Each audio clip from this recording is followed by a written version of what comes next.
Hey guys, welcome to another ride in the struggle bus where every wheel is an empty triangle. I gotta love it with you guys. I have an unhealthy obsession, and sometimes it grips me and forces me to make bad decisions. It feels so good though, just makes me feel alive. I mean, have you ever really truly lived unless a game of yours has ended in a game-deciding co-fight? Man, I'm just getting excited to think about it. I mean, look at that guy. It's just, oh, so good.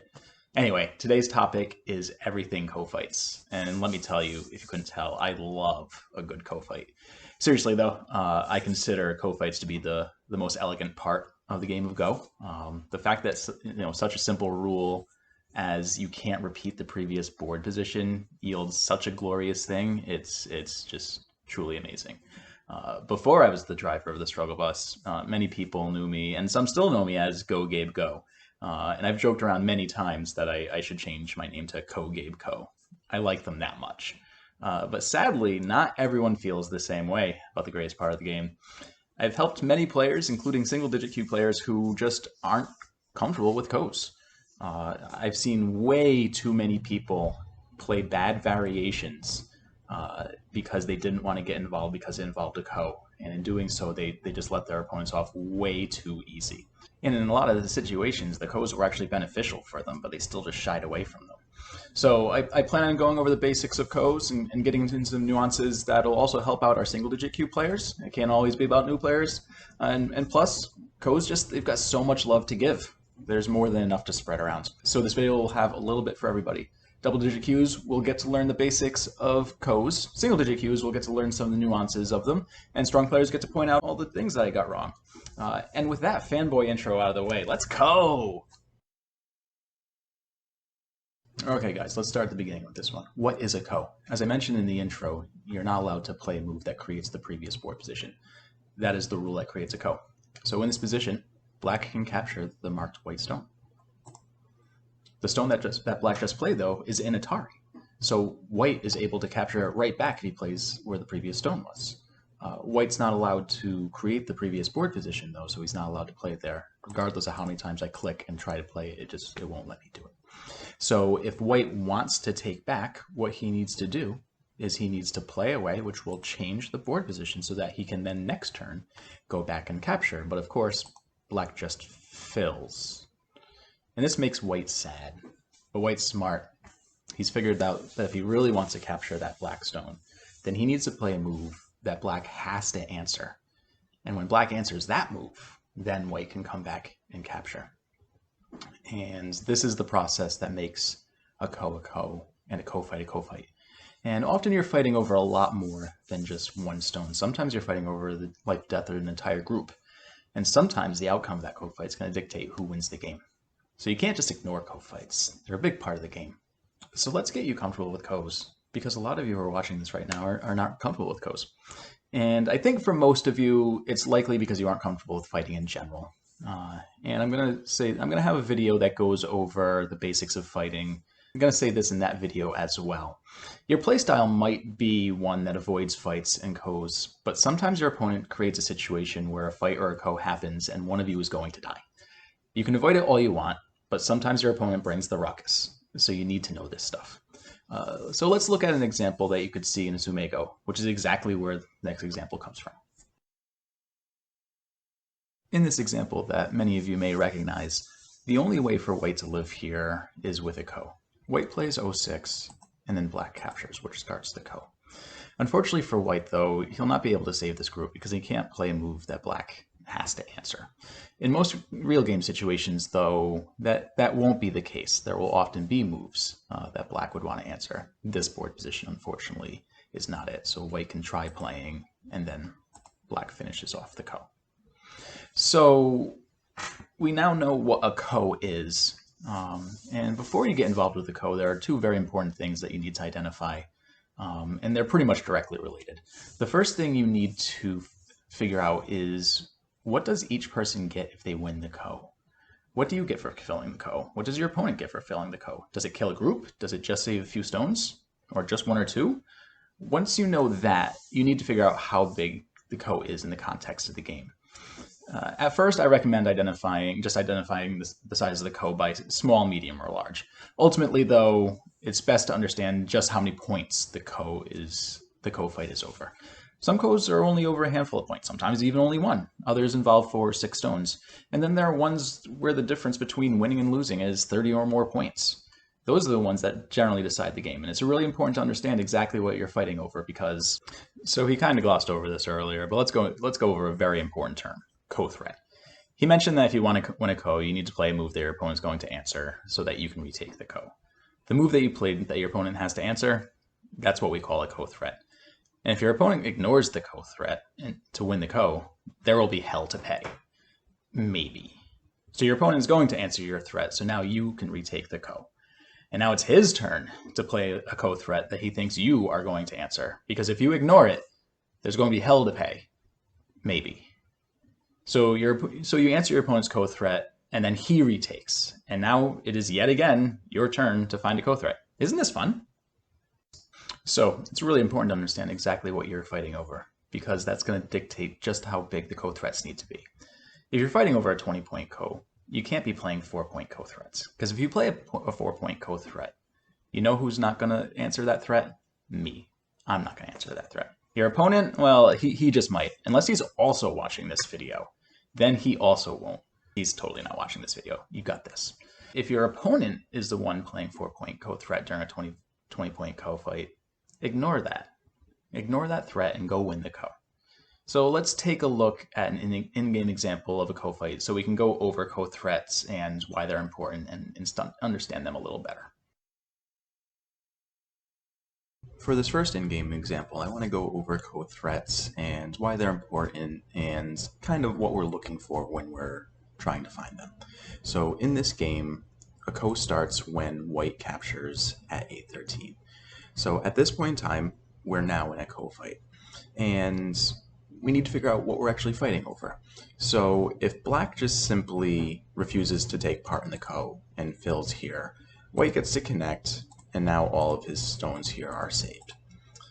On the other side, if black makes a ko threat and white answers, and then black captures, and then white decides to just continue playing the game, then black ends up capturing white stone here, and all the white stones on the left are dead. So it's a pretty big exchange depending on who gets this. But let's back this up and talk about what I mean by ko threats. So backing up this example to the beginning of the ko, when white first captures, we now understand who gets what depending on who wins this ko.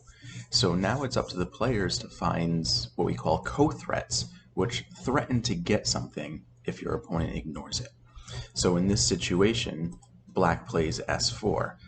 He's now saying, hey, white, you can go get this ko, but if you do, you're going to lose something for it. And in this case, white's going to lose his entire corner.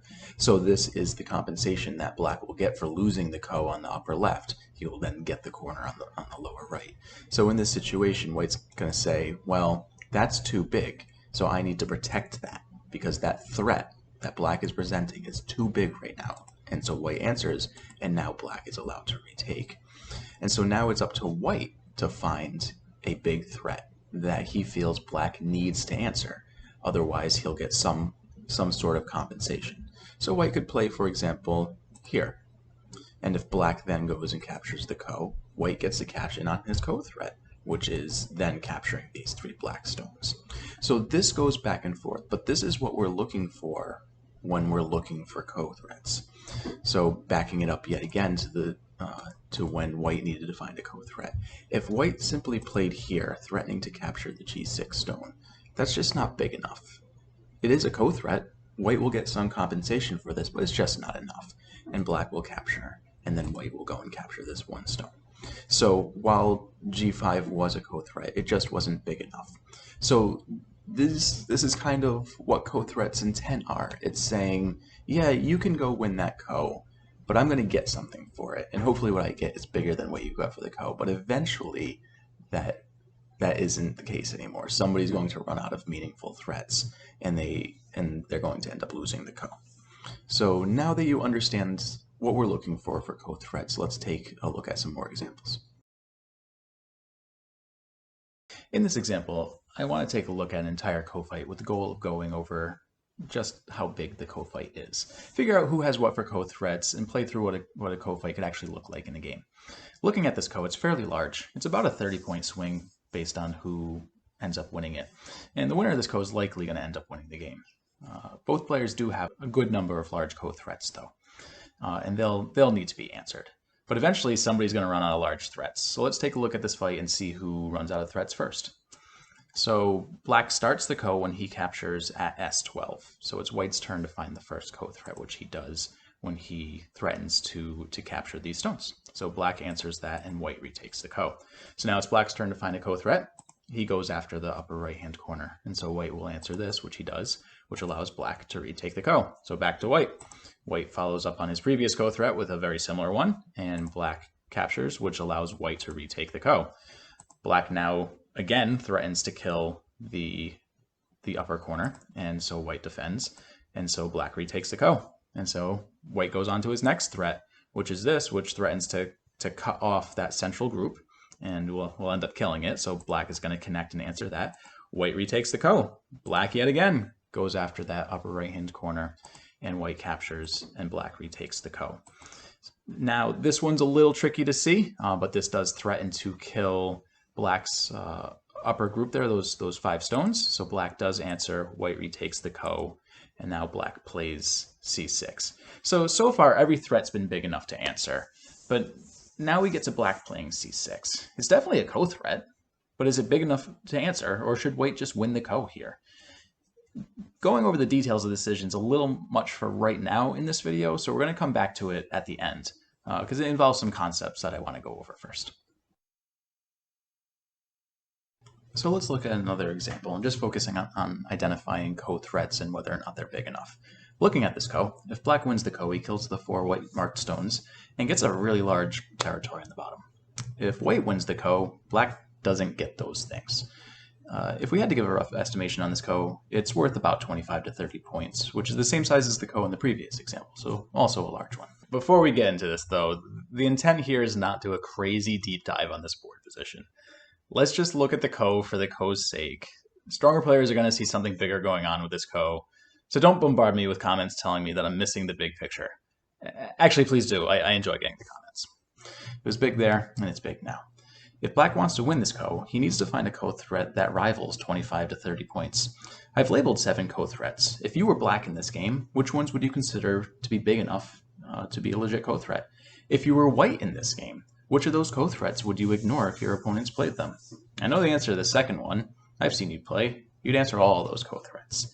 And that's the problem. If black plays S19, who cares? Let him capture 2 stones while you go get your 25 to 30 points. If black plays S15 though, yeah, you're probably going to want to answer that.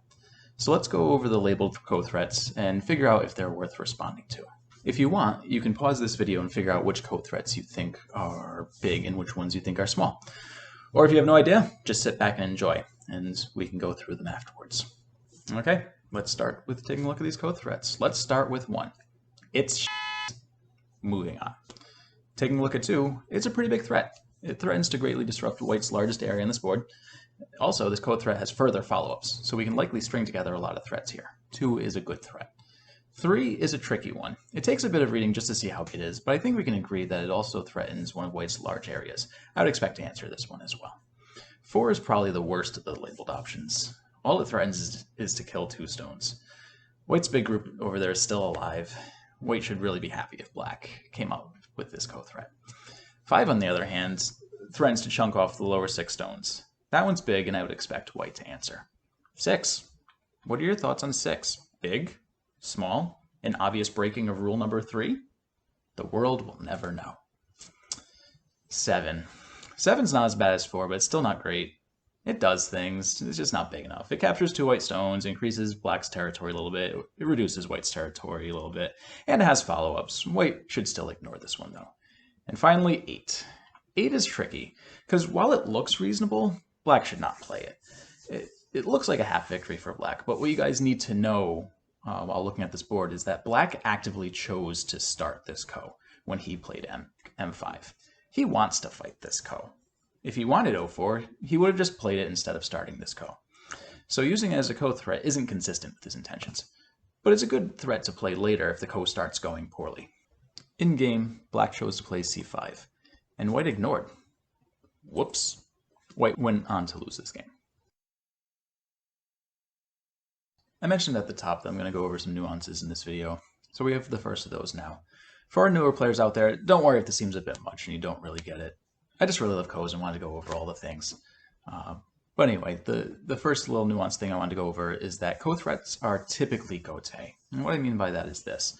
Your opponent plays a ko threat, you ignore it to win the ko, and they follow up on their threat. But often that's it. They capture whatever stones they're going to capture, or they reduce whatever they're going to reduce, and the damage is done at that point in time, though. And often you get sente after taking the ko. It's not always the case, obviously. Sometimes ko threats are threatening something that ends in sente, and those are the really good ko threats that you really just want to answer. But most of the time, the threats are not that. They're just gote. This example shows this concept. It's not a very long ko fight, and it starts when white plays k6 and black captures and starts the ko. So black starts the ko with the capture, so white has to play the first ko threat. White plays his threat, and black answers, and white retakes the ko. And now black plays his threat, and this is actually kind of 2 moves in a row. But because of white's weak shape on the bottom, this does threaten to kill the 2 stones to the right. The thing is, though, that isn't a very big threat, and it's gote. White loses those 2 stones, but that's it. So we're done here, and white wins the ko. So black does go capture the stones, but does so in gote. So white won the ko and gets sente. This is a huge loss for black. So this is something else that you need to keep in mind when you're evaluating ko threats. So now that we've gone over some more concepts, let's go back to the previous example. I want to look at the board state that we left it at and figure out if that ko threat that we were analyzing was really worth answering. So we're back to this example from earlier. If you were playing this game yesterday, would have you thought about this, or would have you just answered this threat as white? Or would have you simply never gotten to this point because ko fights are scary and you want no part of them?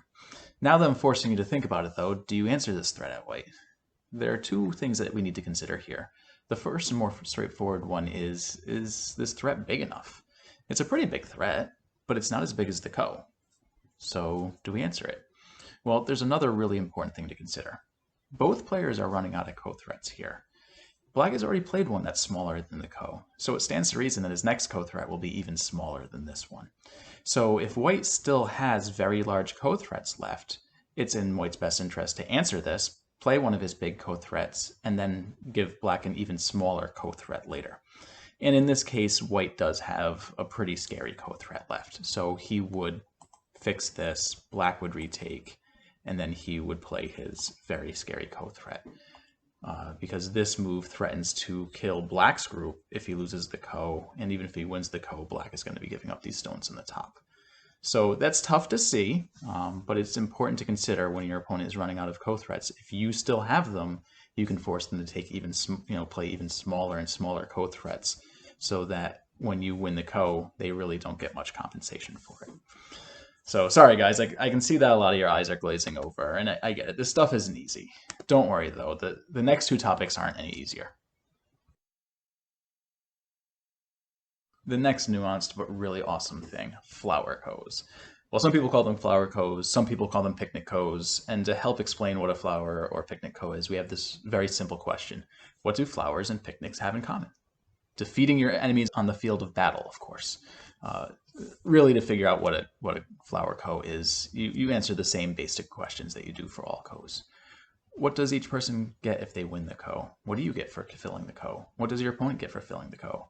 If your answers to these questions are, they don't get much if they win the ko, and I win the game if I win the ko, then you have a flower ko. A flower ko is simply a ko that's very detrimental to your opponent, but it's no big deal for you.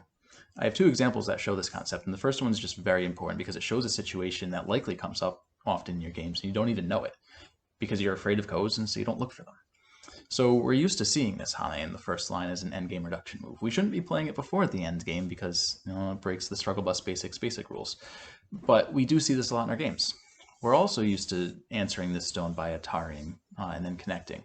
But A13 here changes everything, and we need to answer differently because of it. So in this situation, white should actually be answering like this and connecting. The reason is if white takes his typical Hane, then, oh look, a ko. I love ko's. And if I'm black, I really love this ko, because this is a flower ko. If white wins the ko, all he does is connect up and keep this corner that was always his. If black wins the ko, though, that entire corner is gone. And that's a big sad for white. A big sad. So in this situation, white starts the ko, and black makes his ko threat. If white connects, again, he just secured what was already his, and black gets his nice ko threat there. On the flip side, if white protects and black retakes the ko, and white doesn't have any good ko threats, and the best he can do is go after these stones, then all of a sudden he's lost his entire corner, and his only compensation is capturing those 3 stones. And in this situation, white ends up probably losing something like 15 points. And so this is a classic example of a flower ko. And also, just be mindful of this one. When your opponent makes this basic endgame reduction move, if this stone is here, you can't just Atari, because it does open up that flower ko. This next example is taken from a game from players who are considerably stronger than me. I was watching the game and had no idea, and still have no idea, why this ko sat there for as long as it did, just waiting to be played with its sad puppy eyes. Anyway, it does eventually get played, and this is what the ko looks like. And this is a flower ko. If white loses this ko, the game's just over. If black loses the ko, whatever. He gets to keep playing. So for black, this is a flower ko. Either he wins the ko and wins the game on the spot, or he gets whatever ko threat he played. It's a win-win for him. Now, this game's close enough that black doesn't necessarily win just because he gets whatever ko threat he wants, because it's most likely going to end a gote, right? But the game's also close enough that black getting to cash in on a ko threat is going to be very good for him. And this is a tough concept for sure, but one that you should at least know exists, even if you don't know how to recognize them yet. Again, though, if you can figure out what a ko fight's actually over, you can likely take the next step to figure out if it's a flower ko. And I know that kind of belittles it a little bit. Yes, if you're able to figure the things out, you can figure the things out. But I like breaking things down into individual steps. And if you have a good understanding of figuring out what the ko fight is about, it really isn't a big step to identify that it's a flower ko. And that brings us to our final topic on ko fights. I know, I'm sad that it's almost over too. The final thing I want to go over is figuring out when to start a ko, or even if you should start a ko. There's a term that I heard back when I was learning, but I haven't heard it much recently, and that term is ko-master. And what that is at any given point in time in the game, either you or your opponent's the ko-master. That's the person who is going to be in control if a ko fight starts, and they're likely going to win. Why is that the case, though, and how do we go about figuring that out? It really comes down to who has more and or larger ko threats. Ironically, if you're losing the game, you typically have more ko threats, and they typically are larger, and you are the ko-master. But the main things to consider is, do you have more ko threats than your opponent? Are your ko threats larger? Do you have a lot of ko threats that happen to be sente? And or do you have ko threats that are just good moves in their own right? All those factors go into figuring out if you're going to be in a good place if a ko fight breaks out. For specific ko's, there are 2 more important factors that play into who will be advantaged in the ko fight. The first is who starts the ko. Whoever starts the ko by capturing, the other person's on the hook to come up with the first ko threat. So starting the ko kind of gives you a free ko threat. The other important thing to consider is if you have local ko threats. If a ko fight is over the life and death of a group, and there are local ko threats that would make that group alive, then those are additional ko threats that will be very relevant for that ko fight. And one of our earlier examples showed a couple of those, so let's take a look at that now. You guys remember this example in this big ko fight. And in this example, there were 2 good local ko threats, and they were actually the first 2 that white used. So white plays this, and this is a perfect example of a local ko threat. If black then goes and wins the ko, white's threat then makes that group alive, and this was the group that we were fighting over. So if black is looking to win this ko, he must answer this.